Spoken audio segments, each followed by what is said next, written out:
ओम नमः शिवाय। नमस्कार दोस्तों, अनुपमा भक्ति चैनल में आपका स्वागत है। भगवान भोलेनाथ का स्वरूप निराला है। उनके रूप जितना रहस्यमय और विचित्र है, उतना ही आकर्षक भी है। अपने शरीर पर भस्म, माथे पर चंद्रमा और अपनी जटाओं में गंगा और गले में नाग धारण करते हैं। इन सभी चीज़ों के धारण करने के अलग अलग किस्से कहानियाँ हैं। भोलेनाथ सिर्फ मनुष्य पर ही नहीं, कई जीव जंतु पर भी कृपा बनाए रखते हैं। इसका उदाहरण नंदी बैल और गले में लपेटे बासुकी नाग की बात है। नंदी भोलेनाथ के वाहन है तो नाग बासुकी आभूषण। भोलेनाथ नाग नागिन के भी आराध्य देव हैं। नाग नागिन भोलेनाथ को अपना भगवान मानते हैं। भोलेनाथ के गले में नाग लिपटे रहते हैं, पर आप ये जानते हैं कि भगवान भोलेनाथ अपने गले में नाग क्यों धारण करते हैं? चलिए जानते हैं इसके बारे में। आज हम बात करेंगे भोलेनाथ के गले का हार नाग के बारे में। कैसे शिव भगवान के गले का हार बने।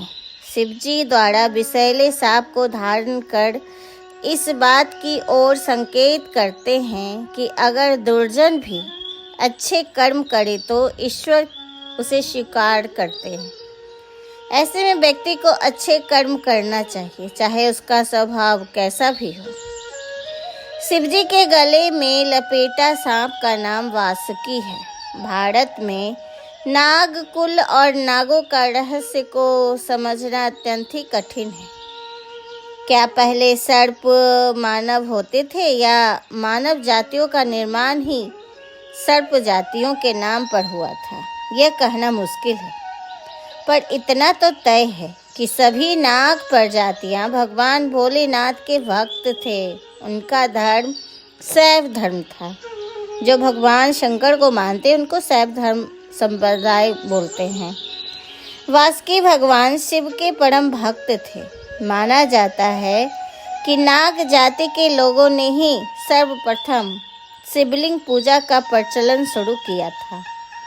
वासुकी की भक्ति से प्रसन्न होकर शिव अपने गणों में उसे शामिल कर लिए थे। वासुकी को नागलोक का राजा माना गया है। पौराणिक कथाओं के अनुसार समुद्र मंथन के दौरान वासुकी नाग को ही रस्सी के रूप में मेरु पर्वत के चारों ओर लपेटकर समुद्र मंथन किया गया था, जिसके कारण उनका पूरा शरीर लहूलुहान हो गया था। और जब भोलेनाथ विष पी रहे थे, जो समुद्र से उत्पन्न हुआ था विष, उस विष का कुछ अंश वासुकी ने भी पी थी। इस कारण भगवान भोलेनाथ उन्हें खुश होकर, प्रसन्न होकर यह वरदान दिया था कि वे सदा उनके गले में रहेंगे। एक अन्य कथा के अनुसार जब भगवान श्री कृष्ण का जन्म हुआ था तो उनको चुपचाप कंस की जेल से वासुदेव, जो उनके पिता थे, उन्हें गोकुल ले जा रहे थे। तब रास्ते में जोरदार बारिश हो रही थी। इस बारिश में जमुना नदी के उफान से वासुकी नाग ने श्री कृष्ण की रक्षा की थी। वे ऊपर छतरी जैसा बन गए थे, जिससे वो श्री कृष्ण भगवान भीग ना पाए, और रस्सी बनकर जिसे पकड़कर नदी पार किए थे वासुदेव। वासुकी ने ही कुंती पुत्र भीम को 10,000 हाथियों के बल प्राप्ति का वरदान दिया था। वासुकी के सिर पर ही नागमणि होते हैं। पुराणों के अनुसार सभी नाग की उत्पत्ति ऋषि कश्यप की पत्नी कंदरू की कोख से हुआ था। कंदरू ने हजारों पुत्रों को जन्म दिया था, जिसमें प्रमुख नाग थे अनंत, शेष जिसपे विष्णु भगवान बैठते हैं, वासुकी, तक्षक, ककोटिक, पद्म, महापद्म, शंख, पिंगल और कुलिक। कंदरू दक्ष प्रजापति की कन्या थी। वासुकी से भी बड़े शेष नाग हैं, जिनको अनंत भी कहा गया है। वो सैया बनाकर उनकी विष्णु भगवान क्षीर सागर में सोते हैं, विश्राम करते हैं। अनंत वासुकी तक्षक कार्तिक और पिंगला उक्त पांचों नागों के कुल के लोगों का ही भारत में बोलबाला था। यह सभी कश्यप वंशी थे। इन्हीं से नाग वंश का प्रचलन चला। बासुकी भगवान शंकर की सेवा में नियुक्त थे। उन्होंने उनका सेवा करना स्वीकार किया। बासुकी कैलाश पर्वत के पास ही अपना राज्य बनाए थे और मान्यता है कि तक्षक ने ही तक्षक शिला बसाकर अपने नाम से तक्षक कुल चलाया था। उक्त तीनों की गाथाएं पुराणों में पाई जाती है। हाल ही में नाग का विशाल अवशेष मिला है, जिसे हिंदू पौराणिक कथाओं में वर्णित वासुकी नाग के आधार पर वासुकी इंडिकस नाम दिया गया है। इसके साथ ही सनातन धर्म के ग्रंथों में नागराज वासुकी की अनेक कथाएं मिलती हैं। वासुकी का नाम भगवान विष्णु के मत्स्य अवतार से भी जुड़ा हुआ है। इन कथा के अनुसार भगवान विष्णु के मत्स्य अवतार ने एक राजा सत्यव्रत से कहा था, प्रलय के समय तुम वासुकी नाग की सहायता से नाव को सींग से बांध देना, जिस पर वेदों और जीवों समेत तुम सवार हो। इससे सृष्टि का पुनः रचना हो सकेगा। दोस्तों, शिव विष्णु भगवान एक ही हैं। एक संहार का काम करते हैं और दूसरा सृष्टि की रचना पालन करना।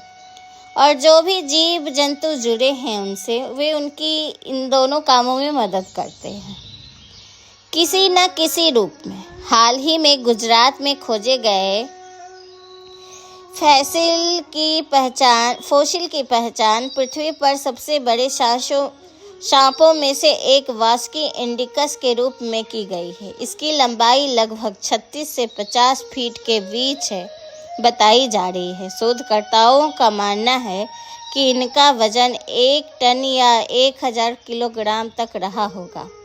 इस जीवाश्म को हिंदू पौराणिक कथाओं से वर्णित सांप राजा वासुकी के आधार पर नाम दिया गया है। अगर ये वासुकी नहीं है तो सोचिए वासुकी और कितने बड़े और भारी होंगे। फिर भी हमारे भोलेनाथ उन्हें हर समय धारण किए रहते हैं। सच में हमारे भोलेनाथ तो निराले हैं। पुराणों की माने तो कहा गया है कि वासुकी की लंबाई सैकड़ों योजन थी। एक योजन में लगभग 13 किलोमीटर होता है। यह लंबाई प्रतीक है धैर्य, सेवा और विस्तार का। वासुकी ने देवताओं और असुरों के बीच तनकर खड़े होकर अपनी शरीर की परवाह न करते हुए सब कुछ सहा था।